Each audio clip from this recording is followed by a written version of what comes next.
Live from downtown Detroit, Local 4 News at 6 starts now. A dog named Dice is dead, shot by Detroit police. They didn't say he bit nobody. They didn't say he was hanging off, you know what I'm saying? None of that. Now the dog's owner wants answers. What happened in her West Side backyard? My neighbor, he heard 3-4 shots. Y'all overkilled him.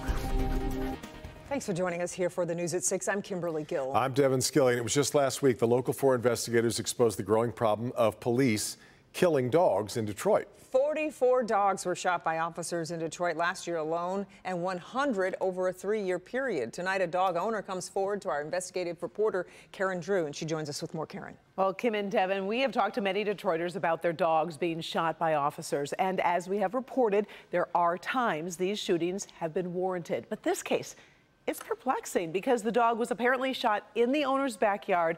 And when the owner asked for information about this case, DPD wanted to charge her nearly $800 to get the answers she was looking for. Like, you know what I'm saying? What? I don't know. Yeah, it's pretty sturdy. I thought it was, but I without a dog.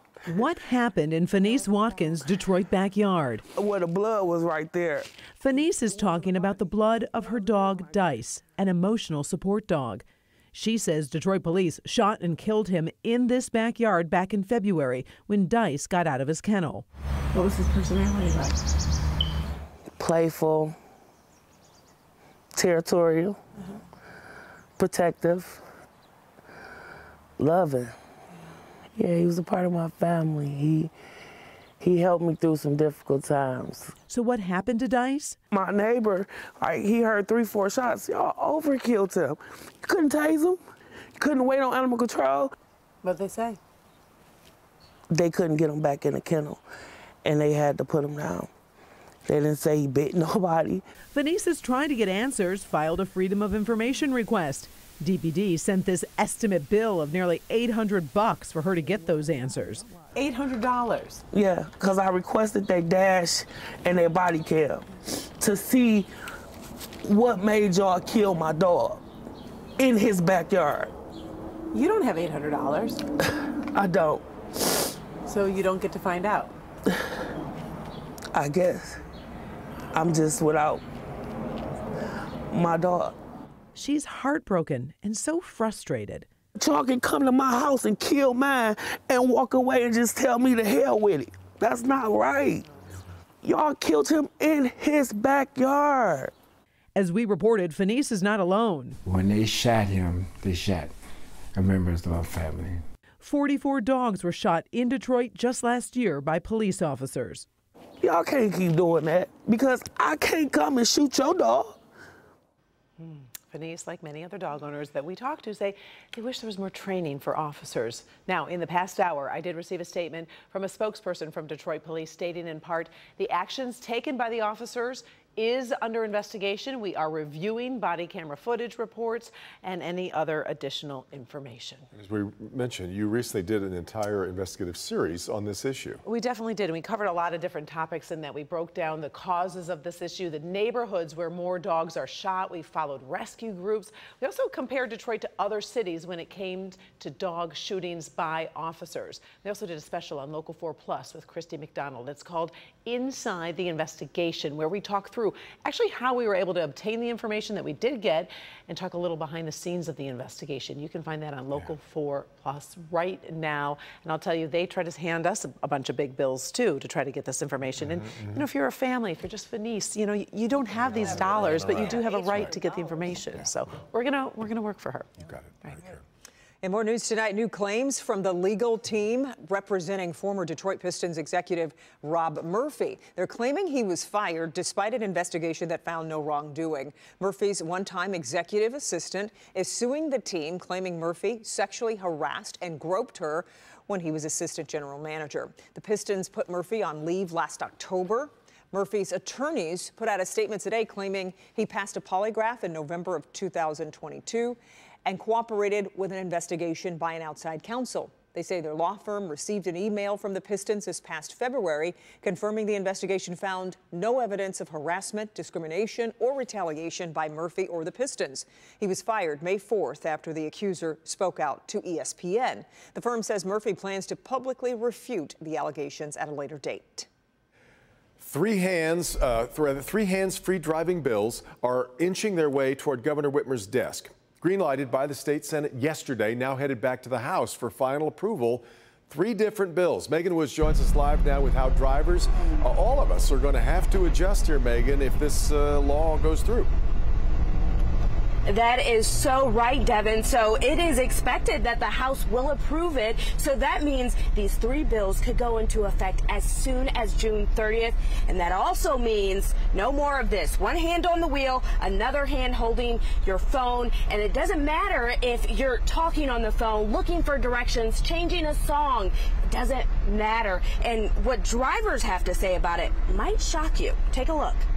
I think if people had their eyes on the road, there'd be less accidents. Especially in the age of tech, I keep my phone in my hand, often even a quick check while driving. It's a mistake that could end deadly. And to these Southfield drivers, having another reason to put down phones while behind the wheel isn't too bad of an idea. If we don't govern ourselves, sometimes we got to get a little push from somewhere.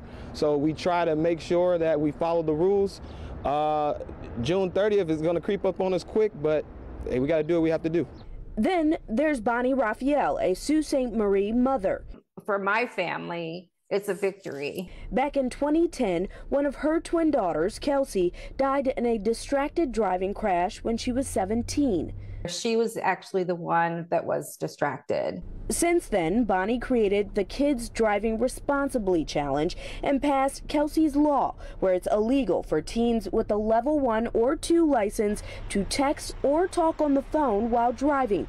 And to see how close these new bills are to getting signed by the governor brings joy.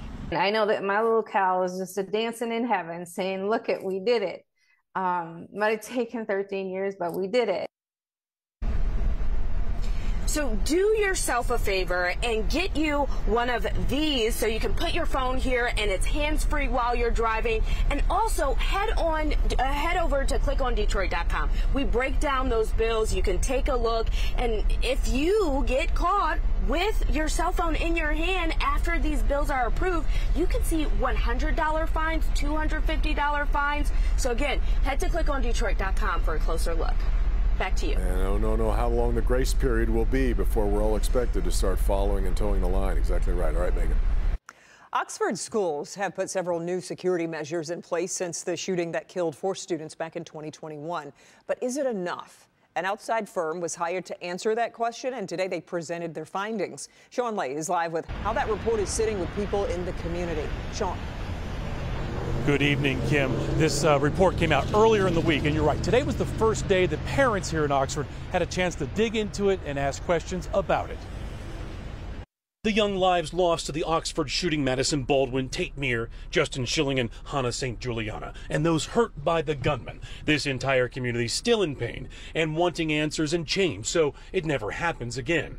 Oxford schools hiring consulting firm Guidepost Solutions to examine present-day Oxford school security policies, telling these parents there is room for improvement. Right now, safety and security here, they found, is satisfactory. The report found when schools encounter a student who could be a threat or suicidal, those students aren't always being asked if they have access to weapons, and backpacks aren't always checked, a major issue the day of the shooting.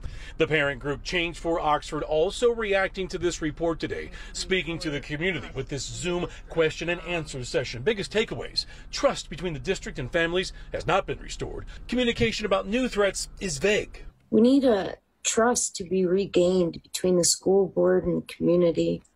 And at this point in time, I'm just not sure how we get there. Back here live in Oxford. This is report number 1. Now, report number 2 focuses solely on the shooting that's expected out in June. We're live in Oxford tonight. Sean Lane, Local 4. Back to you. So tough. Okay, Sean, thank you. Kia and Hyundai owners are being targeted by thieves in record numbers because their vehicles lack a key security feature. Michigan's Attorney General pushing the automaker to get the repairs done, but not happening fast enough for some consumers. who are becoming more and more concerned for their safety.